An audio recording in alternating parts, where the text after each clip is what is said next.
Olá a todos, eu sou o estudante Krigor de Camargo Varela Faeda, faço Educação Física, estou no último ano do curso e fui convidado pelo professor Ademir Quintilho Lazzarini, professor do Departamento de Fundamentos da Educação da UEM, para estarmos fazendo um bate-papo sobre o texto O Homem e a Cultura, do autor Leontiev, para que a gente possa estar aqui nesse dia construindo, né, o conhecimento e discutindo essa realidade em que estamos inseridos, com base no referido texto. Então, para começarmos, gostaríamos de agradecer imensamente a professora Alessandra Uibe pela oportunidade de abordar esse texto que é extremamente importante e também atual, mesmo tendo sido escrito em 1967. Né? É uma honra para nós fazermos parte de um curso com pessoas tão qualificadas quanto engajadas, e também é uma honra para nós termos a oportunidade de dialogarmos com educadores da base educacional de todo o país que estão participando desse curso.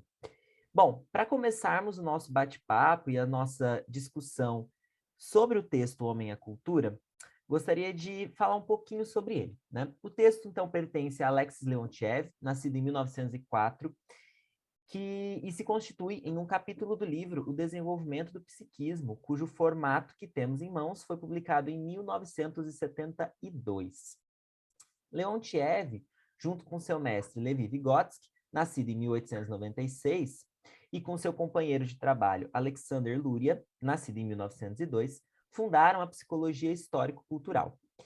Essa tem como base teórica o materialismo histórico, fundado por Karl Marx, nascido em 1818, e Friedrich Engels, nascido em 1820. E é a partir dessa base teórica que o conteúdo expresso em O Homem e a Cultura se apresenta como uma compreensão radicalmente histórica do desenvolvimento humano na sua totalidade. Então, antes de iniciarmos o nosso bate-papo, que nós esquematizamos em formato de pergunta e resposta, eu gostaria de passar a palavra para o professor Ademir, para que ele também faça uma rápida apresentação. Boa noite. É um prazer, uma honra e uma responsabilidade, né, estar presente num curso, né, onde estamos estabelecendo um diálogo com os professores, né. Eu também sou professor, né, sobre um tema tão importante quanto atual, como o Krigor disse, né. Trabalho na UEM. E já adianto, eu não sou um especialista, né, na psicologia histórico-cultural, né? Mas, em relação ao texto O Homem e a Cultura, eu discuto já há muito tempo, tanto dentro da universidade, outros lugares onde eu tenha a oportunidade de discutir essas questões, né? Então, não sou um especialista, volto a insistir, e aqui eu vou procurar dar respostas bastante indicativas, né? Que eu presumo que tenha consistência, mas são respostas indicativas, né? Nós oferecemos o texto anteriormente exatamente porque o texto é de uma grandeza histórica muito grande, né? Tanto para a época que ele foi escrito, quanto para a nossa época, reiterando o que o Krigor disse, tá? Então, vou tentar fazer a discussão, né, respondendo as perguntas do Krigor, da forma mais clara possível, mas sempre lembrando, indicativa, não, são temas que muito complexos, que exigem um tratamento mais apurado, mas aqui nos limites dessa oportunidade que estamos tendo, vamos procurar fazer essa indicação com maior precisão. Obrigado, Ademir. Bora lá, então.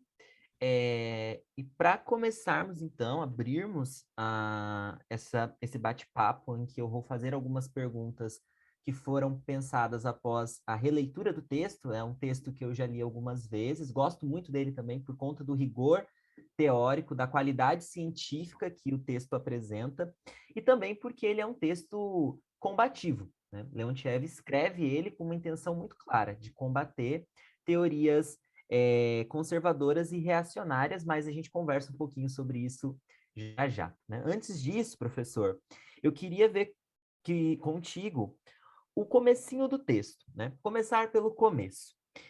Leontiev abre falando um pouco sobre o homem e a diferença dele qualitativa entre o homem e o animal, né? A diferença do homem e do animal. Gostaria que o professor explicasse para nós qual é a diferença qualitativa fundamental entre nós, homens, e os demais seres da natureza, abordada por Leontiev. Olha, a diferença fundamental, a diferença qualitativa fundamental a qual se refere o Leontiev, e essa diferença fundamental, diga-se, não foi pioneira no esclarecimento dele, mas sim foi a partir da compreensão histórica de Karl Marx e Friedrich Engels, né, que fundaram o materialismo histórico. Essa diferença é a produção, né? O homem é o único ser, né, o Homo sapiens, a nossa espécie, né, que é espécie e gênero, ela é a única capaz, né, das que existem hoje, é a única capaz de produzir. O que significa isso, né? Marx tratou isso como trabalho, ou seja, né, o trabalho em sentido geral. O homem é o único ser que consegue produzir a partir de tomar para si conscientemente a natureza, né? Marx vai dizer que o trabalho, né, fundou o homem, né, o ser social. E aí, o trabalho nesse sentido dessa manipulação dos elementos da natureza de maneira consciente, com finalidades teleológicas já estabelecidas. Ou seja, o homem estabelece finalidades na sua ação com a natureza. Ele não simplesmente se adapta à natureza, ele se adapta, mas adaptando a natureza para si, né? Esse é o elemento qualitativo substancial. E esse elemento não fica restrito a ele. Ele vai ser a base a partir da qual os seres humanos desenvolverão todo o complexo da sua humanidade, né? A partir do trabalho. Então, em termos indicativos, é isso, né? Produção aqui significando trabalho. Os animais não produzem nesse sentido, não atuam, né? Não atuam de maneira consciente. O homem, ao produzir, ele produz, né? Ele produz a transformação da natureza e a transformação de si próprio. Ele produz o conjunto das suas relações sociais. E isso significa que nós somos os únicos seres históricos sociais. Então, nós somos os seres capazes de produzir civilização. Dentro do processo civilizatório, nós produzimos as mais variadas especificidades culturais. Portanto, quando estamos falando de cultura, estamos falando de ser humano, né? E a base a partir da qual parte a produção de qualquer especificidade cultural é dessa base de produção. Maravilha, professor. E é sabido, né, Marx também nos aventou isso, que a produção da vida, ela ocorre em condições contraditórias também. E nem sempre o homem produz aquilo que conscientemente, embora ele tenha a intencionalidade e a consciência para transformar a natureza, primeiro ele transforma ela e depois vai aprendendo ela, né? Não é à toa que a gente vê uma série de teorias que são elaboradas para tentar explicar essa realidade. E entre as diversas teorias, nós temos as conservadoras e as reacionárias, que são combatidas por Leontiev nesse texto. Então, eu gostaria que o professor comentasse quais são e o que são essas teorias reacionárias combatidas pelo autor. O Leontiev, em grande medida, escreveu esse texto dentro do livro, né? E o livro como um todo, mas esse texto é uma especificidade disso, para dar combate exatamente a essas teorizações que partem de uma análise do ser humano, partem de análises preconceituosas e que fogem do campo científico. Mas por serem preconceituosas, por serem, na verdade, anticientíficas, não significam que numa sociedade de classes como a nossa, numa sociedade dividida em classes antagônicas como a nossa, e a sociedade capitalista não é a primeira sociedade antagônica, né? Ela é a sociedade atual, que essas teorias, que essas falsificações que o Leontiev, né, ele indica nesse texto, e que eu, inclusive, fui estudar um pouco mais, né, a respeito dessas teorias, a partir daquilo que o Leontiev diz, quando nós verificamos, elas têm, apesar da sua falsidade, apesar do rebaixamento que ela provoca para setores significativos da sociedade humana, elas têm funcionalidade para algumas frações de classe social que se beneficiam, especialmente no campo econômico, né, dessas teorizações, mas essas teorizações também têm um peso para além da realidade econômica imediata. Elas pesam no conjunto das relações sociais. Tá? E o racismo é uma delas. E o Leontiev está dando combate a isso. E como nós estamos conversando aqui entre educadores, isso faz uma enorme diferença. A maneira como eu entendo o ser humano, aquilo que ele é, né, ele marca toda a minha posição diante dos meus semelhantes, dos seres humanos, né? Ele vai marcar toda essa diferença. E essa diferença aparecerá no conjunto da nossa vida. E, portanto, para nós educadores, aparecerá também nas nossas práticas educacionais. Se eu vou começar só a exemplificar, se eu vejo uma criança negra ou asiática, né, eu sou branco, e vejo uma criança negra ou asiática como inatamente inferior, por exemplo, ou um adulto, ou um adolescente, né, ou um idoso, eu já estou retirando desse, né, uma quantidade, um grau de humanidade. Eu estou dizendo que inatamente, né, por razões, aspas, raciais, ele teria algum grau de inferioridade. O que é comprovadamente, né, uma falácia, uma mentira comprovada. Mas, como essa mentira interessou historicamente alguns grupos, ela foi largamente propagada e aceita. Né? Então, o Leontiev cita aqui ao menos uns 3 grandes pesquisadores, e ele cita mais especificamente alguns dos Estados Unidos, tá? Como Harry Lionel Shapiro, que, para vocês terem uma ideia, eu estou falando de... Né, o Shapiro ele foi presidente do maior museu de ciência natural do mundo, não sei se tem hoje algum maior, de Nova York. Né? São acadêmicos, são homens que gozavam de prestígio acadêmico, como Shapiro, né? o próprio Robert Penn. Né?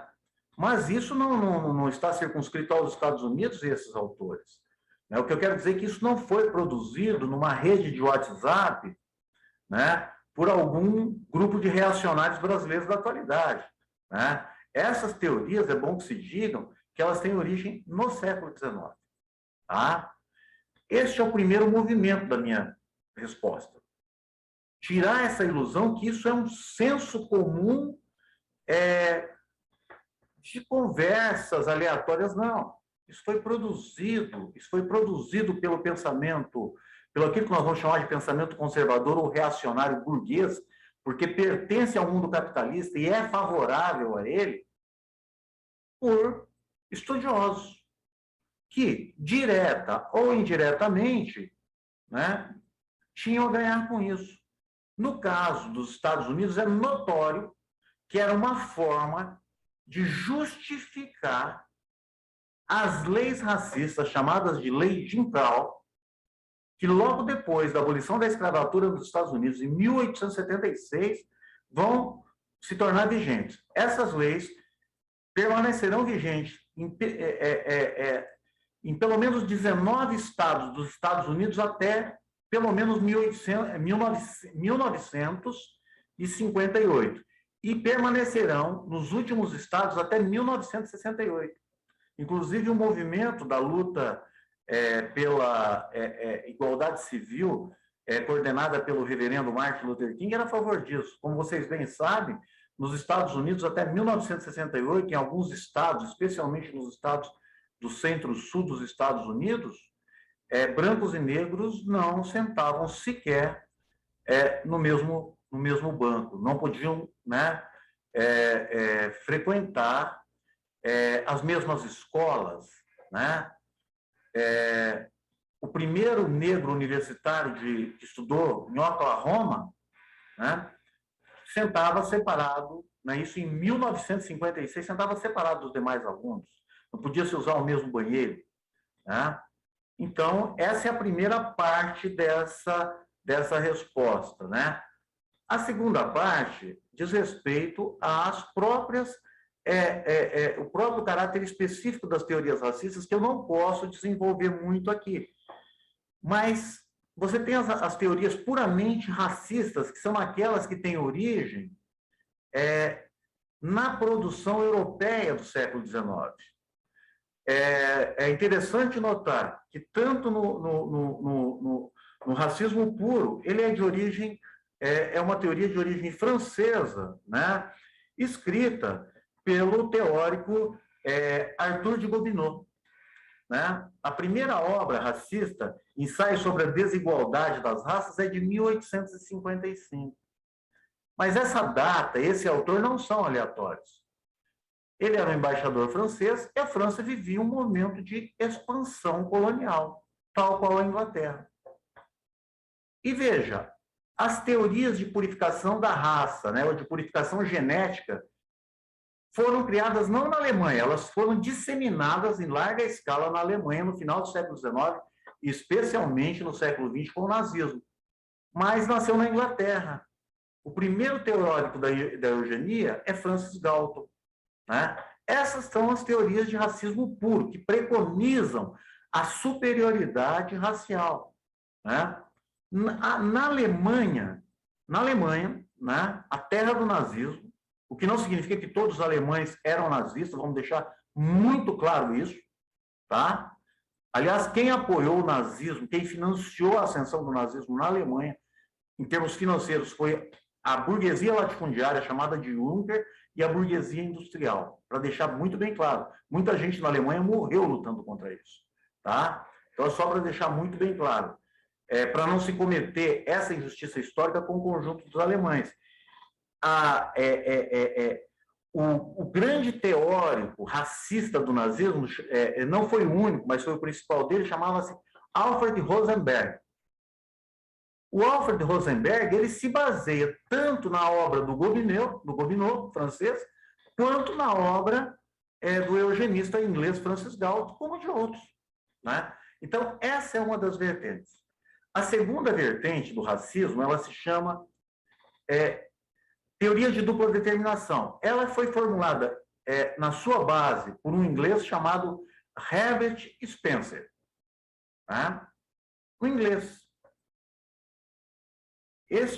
O Spencer, né, que é um cara do século XIX, ele nasceu em 1822 e morreu em 1911. Eu posso depois deixar essas datas, esses autores, até por um link para a Chiara, né, a quem nós agradecemos enormemente que está contribuindo com esse trabalho aqui, que nós esquecemos de falar da sua contribuição significativa, né? E as teorias de dupla determinação dizem o quê? As teorias de dupla determinação atribuem um peso igual tanto à herança biológica quanto ao desenvolvimento social. O Leontiev vai descartar também.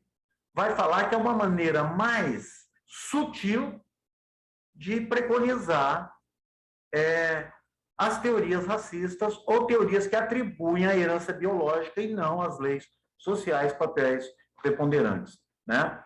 E por falar nas teorias eugenistas, elas tiveram um peso gigantesco dentro do Brasil, inclusive entre os educadores.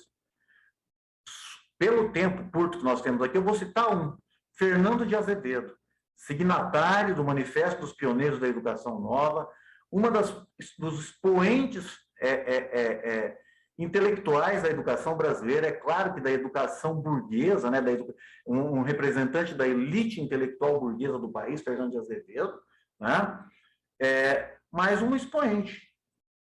Ele foi presidente da Sociedade Brasileira de Eugenia. Ele e o Renato Kell, que é um psicólogo, foram as grandes figuras disso no Brasil, né? E nós também vivemos no Brasil a influência das teorias racistas de base morfológica. É aquelas que procuram atribuir diferenças de, aspas, superioridade ou inferioridade racial entre os seres humanos a partir de dizer que, por exemplo, negros,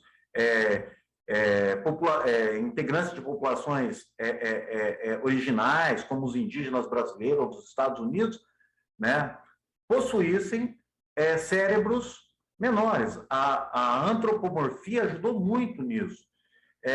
E isso esteve muito presente, isso teve um peso muito grande na nossa formação. Basta ver que no campo jurídico, a obra do italiano Cesare Lombroso, que se baseia nessas teorias de base morfológica, ou dizer que essas diferenças, né, produzem inferioridade ou superioridade racial, esse autor jurídico italiano ficou na legislação brasileira na legislação jurídica brasileira até os anos de 1970. Imagino quanto isso influenciou na formação jurídica brasileira, na formação, né, educacional jurídica brasileira, né? Então, eu citei essas correntes porque elas se fizeram muito presentes, se fazem muito presente no campo educacional. Imaginemos um educador que tenha pelo menos base, e mesmo na teoria de dupla determinação, que é vigente, que é dominante em muitos cursos, né? De educação, inclusive, na área de licenciatura, né? Quando um educador parte, né, seja de uma forma explícita ou implícita, de teorizações como essa, como é que ele vai encarar os seus educandos? Por isso que eu me estendi um pouco nisso. Esse é um aspecto. O outro, o racismo gigantesco do nosso país, né, presente no Brasil. O racismo não é um fenômeno puramente brasileiro. Eu estou falando porque aqui ele é muito forte. Inclusive porque o Brasil foi o último país independente do mundo e o último país do Ocidente onde a escravidão, ou seja, a propriedade de um homem sobre o outro, continuou sendo válida. A escravidão no Brasil termina em 1888. E isso é muito forte, então achei por bem tratar desse ponto. Acredito que o tempo um pouquinho maior nessa pergunta é extremamente importante, né? Porque o racismo, ele não é só uma manifestação de preconceito, mas também uma forma de dominação e exploração que a classe dominante utiliza muito bem utilizado na sociedade capitalista. E no Brasil, principalmente, nós vemos isso no nosso cotidiano, e isso, evidentemente, não está fora da escola, né? Então, entender essa realidade em que nós estamos inseridos também exige entender o que são essas teorias reacionárias e conservadoras. Acredito que foi extremamente válido, professor. E por pensar nessa educação do capital, essa escola da sociedade capitalista, eu, ao ler o texto, fiquei pensando no processo de hominização, né, que o Leontiev aborda. E gostaria de abrir um parênteses bem rápido aqui, por conta do tempo também, para falar um pouco da minha experiência, né? Na escola, eu tive ótimos professores, já conversei isso com você, Ademir, inúmeras vezes, mas também tive professores que não foram tão bons, né? Não vou entrar nesse mérito no momento, não vem ao caso, nem nomes, nem os porquês, mas o que é importante de pensar na minha avaliação é a forma da história que é passada na escola, né? Que é a história formal, a história por meio dos documentos, geralmente. E nessa história, o processo de hominização ele é muito fato, né? Nós vemos uma série de fatos de uma forma muito acelerada, como se o processo de hominização se desse da forma como está escrita lá, se deu da forma como está escrito nos livros. E o Leontiev, ele basicamente vai na contramão disso, ao mostrar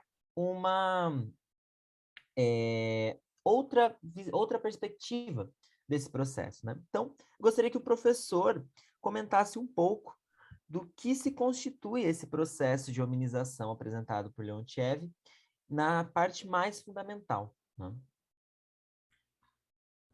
Então, inclusive na página 282, né, do nosso texto, né, normalmente quem já foi meu aluno ou quem trabalha comigo, independente de ser aluno, faz qualquer coisa, sabe que eu sou muito de marcar o texto mesmo, assim, né, vamos, né.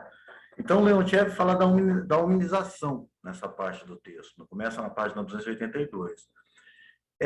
Em termos rápidos, é o seguinte: o processo de hominização é o processo que leva à transformação do primata que dá origem ao homem, né? Um ser que já vivia em sociedade, né? Que atuava sobre a natureza, mas não ainda de forma consciente, né?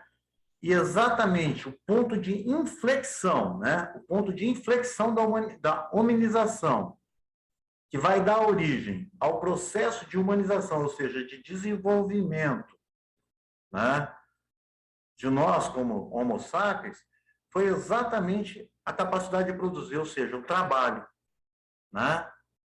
Essa capacidade de transmitir de geração para geração conhecimentos acumulados, não só o existente, né?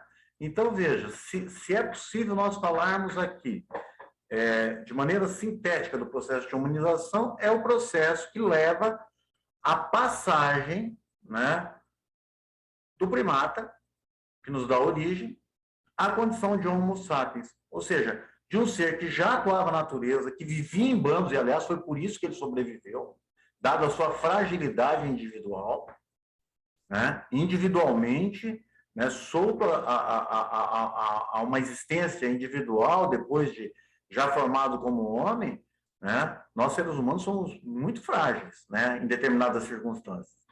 Ok, então esse primata, né, qual vai ser, segundo o Leontiev, né, segundo o materialismo histórico, e não só nesse aspecto, não só o materialismo histórico, outras teorias científicas também vão colocar isso, que a capacidade de produzir, ela é decisiva nessa formação do ser social, que somos nós. Tá?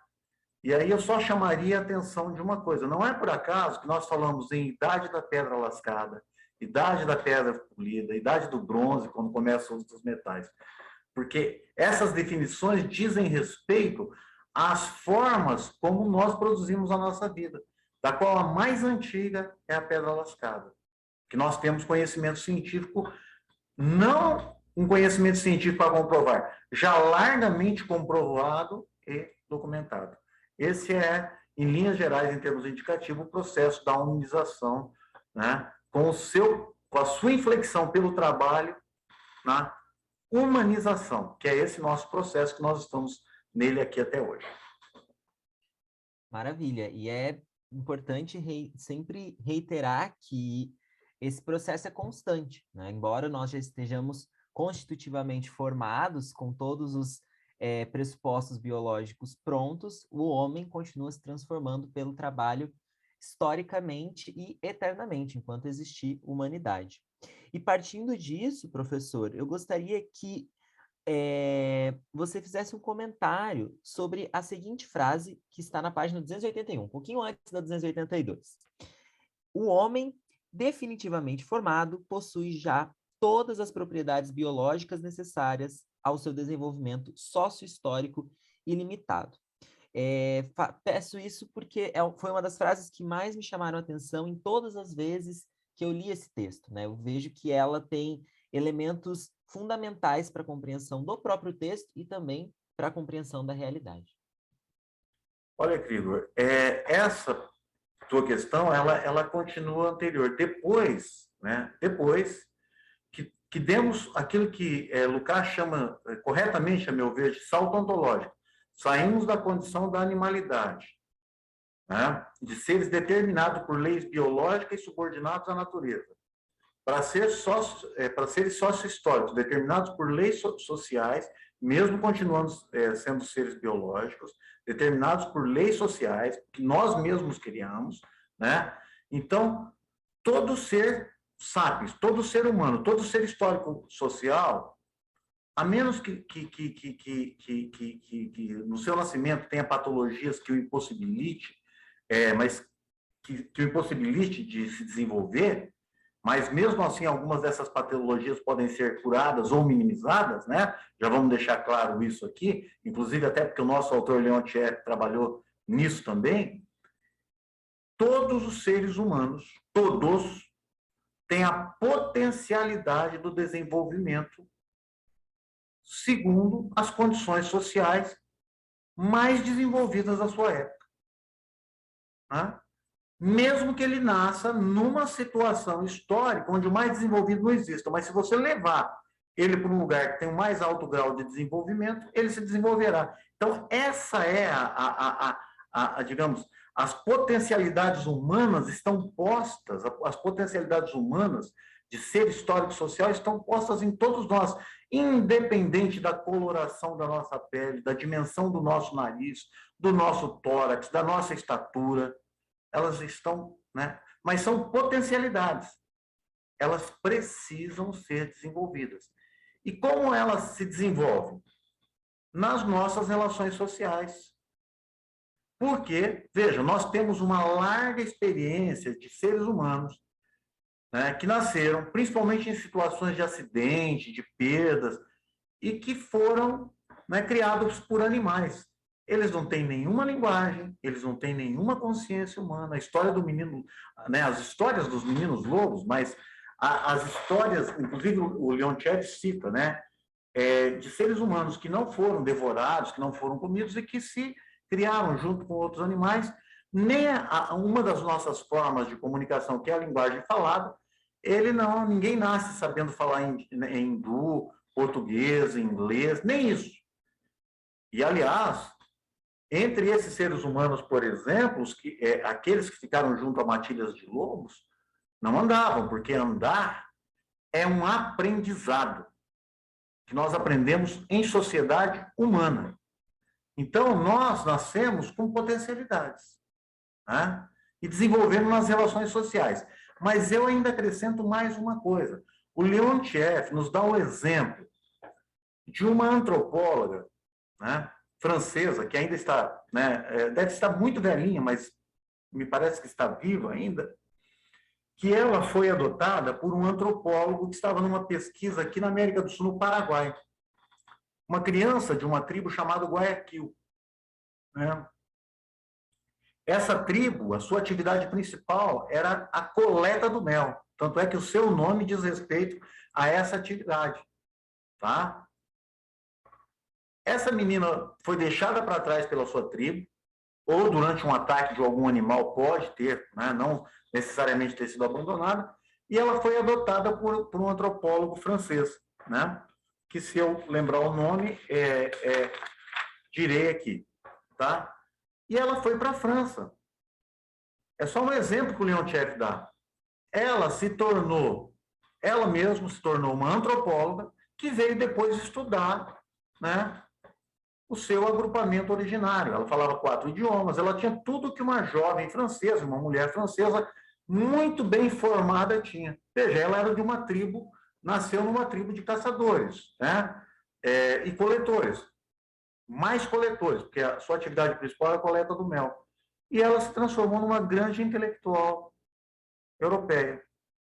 Então, se nós fôssemos nos pegar nessas teorias preconceituosas, seja de dupla determinação, que é a mais tênue, mas não menos perniciosa, até as teorias racistas, isso era uma impossibilidade. Né?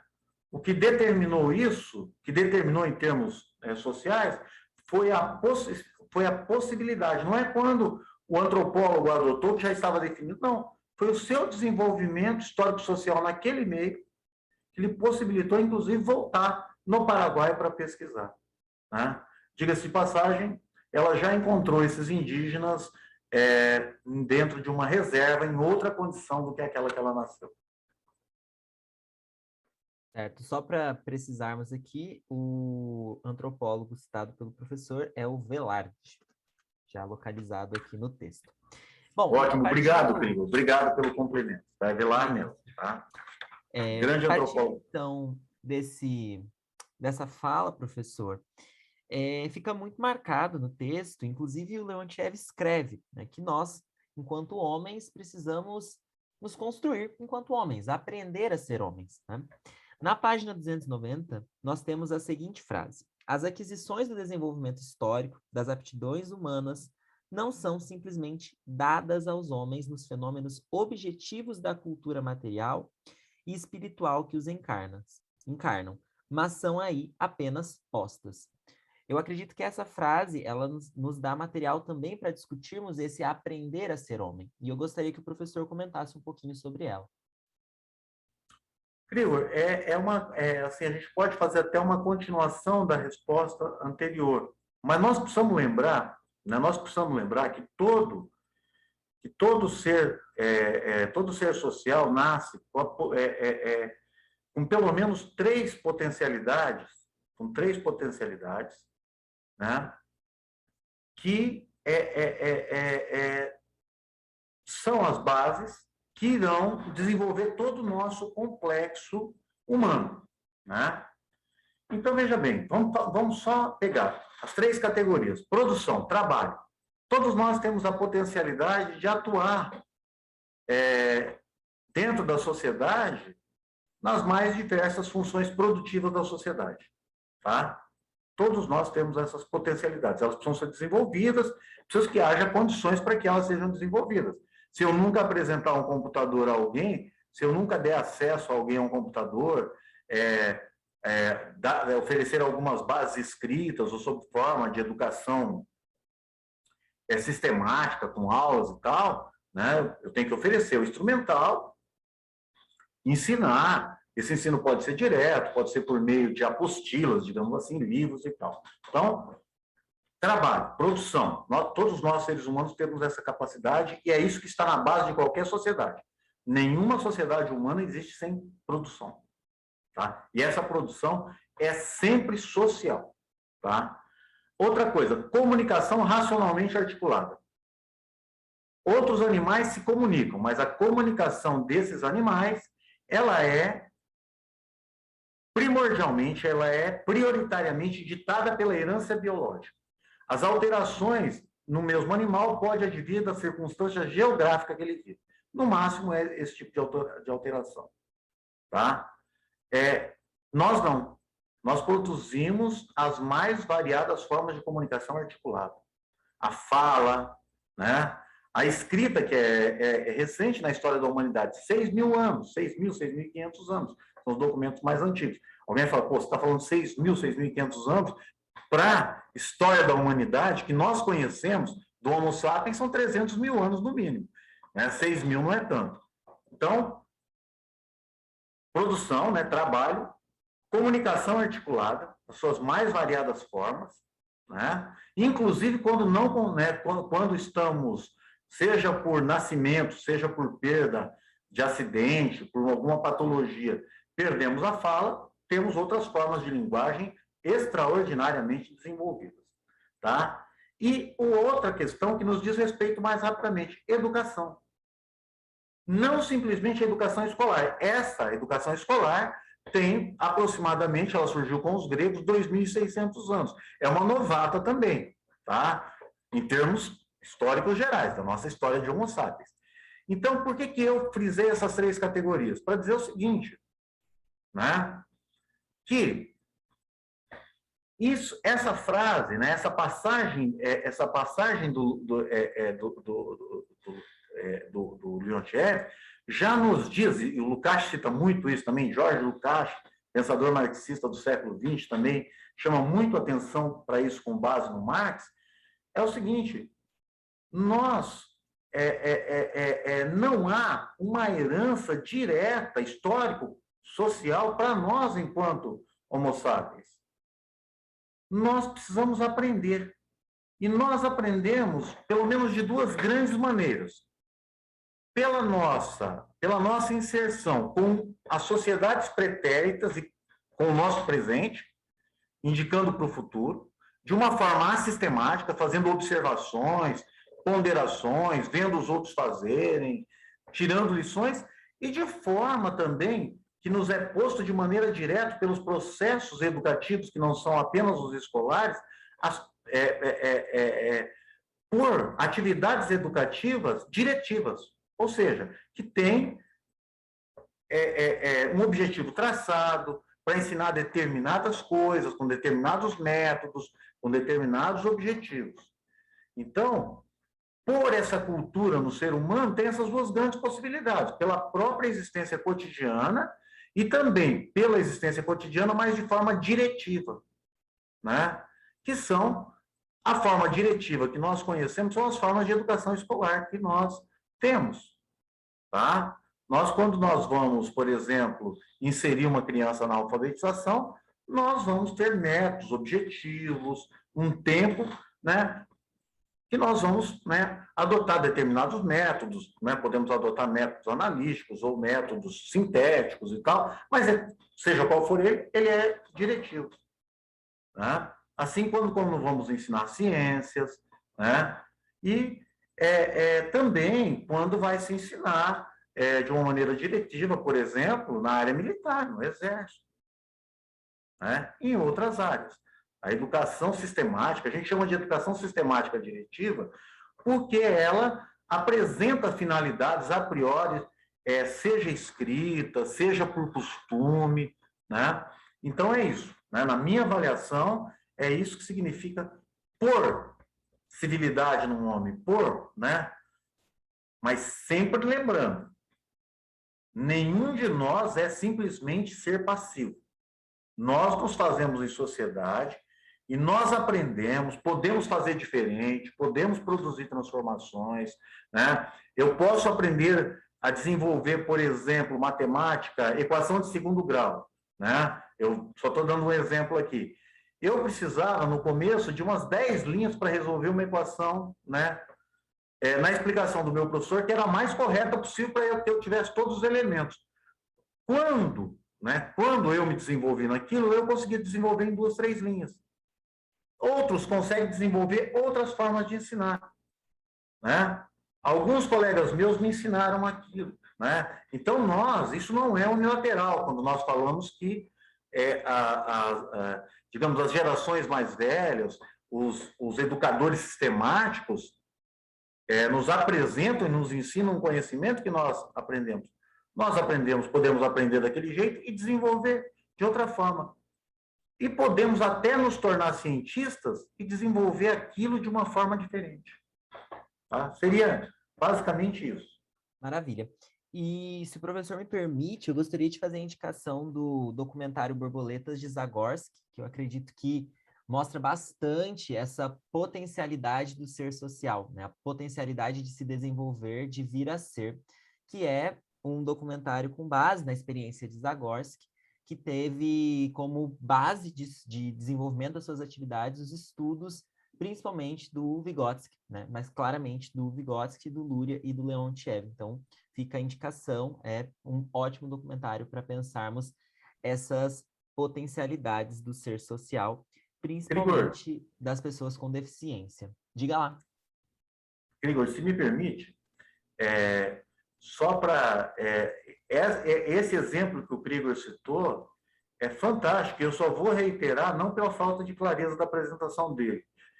É um documentário feito em Zagorski, né, na antiga União Soviética, foi feito em 1990, não pela TV estatal ainda soviética, mas sim pela televisão, pela rede BBC de Londres. E, né, eu mesmo que considero, eu vou até desenvolver um pouco isso, eu que, né, sou marxista, que sou socialista, mas que considero que na União Soviética nunca se desenvolveu uma experiência que criasse o socialismo, né, como transição para uma sociedade sem classe, uma sociedade comunista, mesmo eu achando isso. A experiência da escola de Zagorski, por exemplo, é uma experiência que nunca o Ocidente capitalista desenvolveu algo igual. Quem disse isso? Eu? Não. a própria TV BBC de Londres.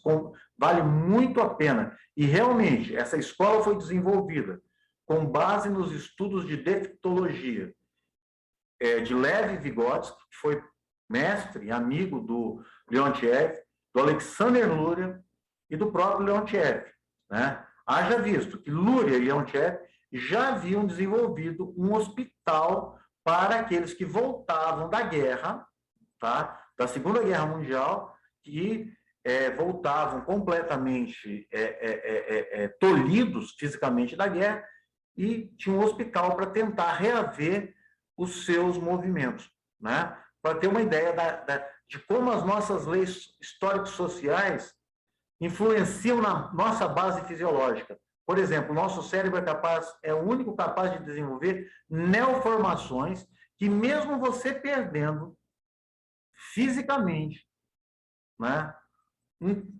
uma parte do teu cérebro que fazia uma conexão, você pode desenvolver outra. Desculpa, Krieger, que eu acho isso tão fundamental. Obrigado pela lembrança. É isso, estamos junto aí, um complementando o outro, e a gente vai seguindo. Bom, nós estávamos discutindo há pouco, professor, o processo de hominização, né, que nós vimos já que foi um longo processo, permeado por contradições e também nada linear, né, cheio de meandros.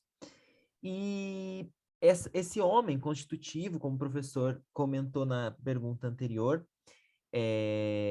esse homem já constituído, com todos os pressupostos biológicos, ele se difere do animal, né? Nós abrimos, o Leontiev abre o texto, nós abrimos essa prosa aqui também comentando isso.